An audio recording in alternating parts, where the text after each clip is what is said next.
Can anyone tell me what would help smooth out my under eye bag area? I've struggled with the sunken under eye area for the longest time. Doctor says it's genetics. In my early 40s, and the sunken under eye area continues to drive me nuts. It seriously ages my face by at least 5 years.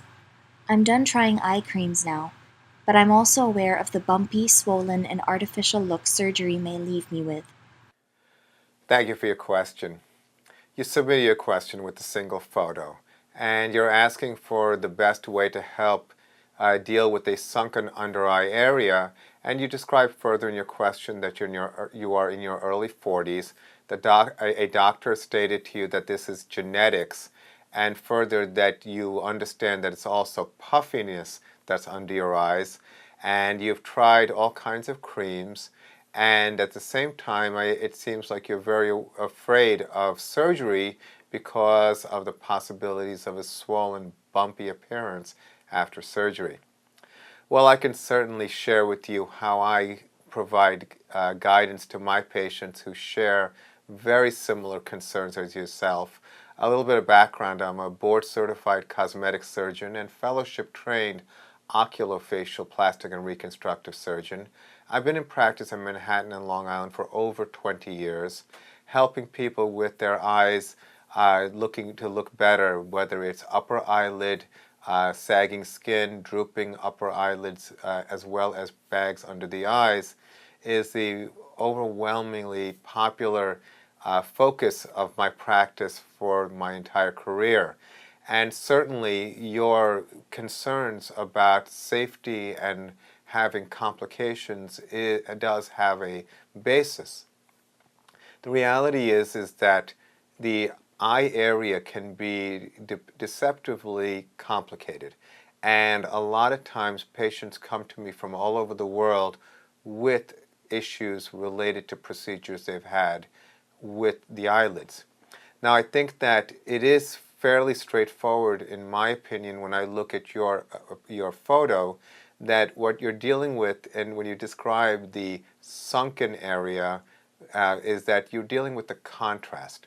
The contrast is that the puffiness under your eyes creates essentially a mountain, and that the sunken area is a valley, which makes it look even deeper. So you can actually look at the sunken area and see it as very hollow. But in reality, I think that my approach is to do something about the puffiness. So how do we solve a situation where there's lower eyelid fat prolapse and minimize the relative risk? Well, I think that's one of the important things to understand, is that in every area of medicine, specialization has tremendous value. And even within the broad field of cosmetic surgery, it is well appreciated by most people, I would say, at this time, where research and being able to evaluate a doctor's particular focus helps guide patients to make these types of choices. So, for example, someone who chooses a doctor like myself knows about my background of first doing training in ophthalmology or eye surgery, and then doing plastic surgery of the eye and the eye socket and the skin and the cosmetic area, and then having a practice focus.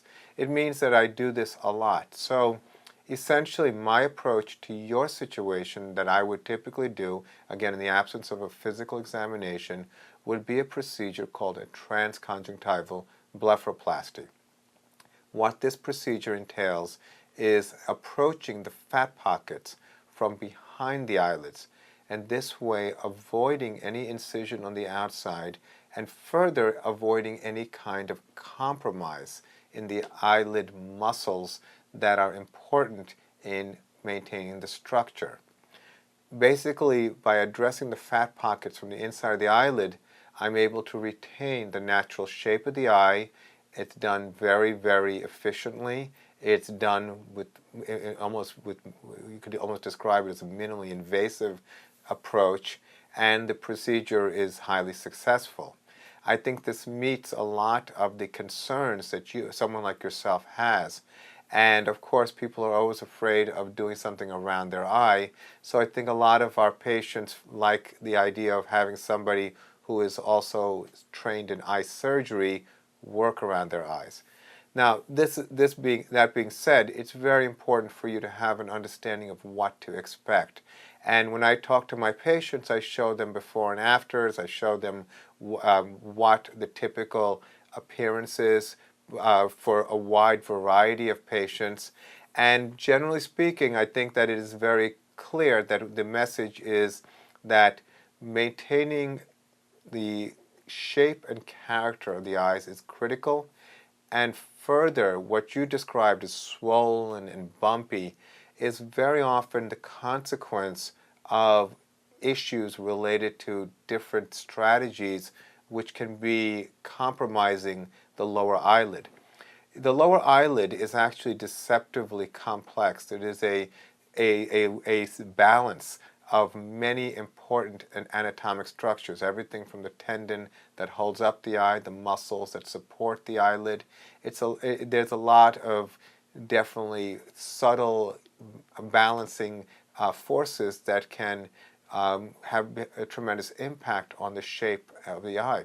So it is understandable your concern, but at the same time, your concerns can be addressed and you can get a successful outcome with minimal risk. When we talk to our patients about these risks, we do basically already covered qualifications and experience. A lot of times people are also afraid of general anesthesia. Well, we do all our procedures under local anesthesia with light sedation. So this way people who are afraid of being awake throughout their surgery can be comforted by the idea of getting a little bit of sedation, but at the same time not having general anesthesia. The procedures are done in our office in a facility that is certified by the Joint Commission, which is the same certifying organization that covers hospitals. So essentially, the combination of the safety experience and the convenience of having these procedures has made it easy for patients to have these procedures in our office every day. So I think that if you're ready for something more definitive, meet with qualified, experienced cosmetic surgeons, and if you want to even further have a doctor who has an eye surgery background, I think that will only help you feel more comfortable. Now, of course, no doctor or no procedure is without risk of complications, but at the same time, when you do anything in life, you are dealing with probabilities, whether it's crossing the street or driving a car.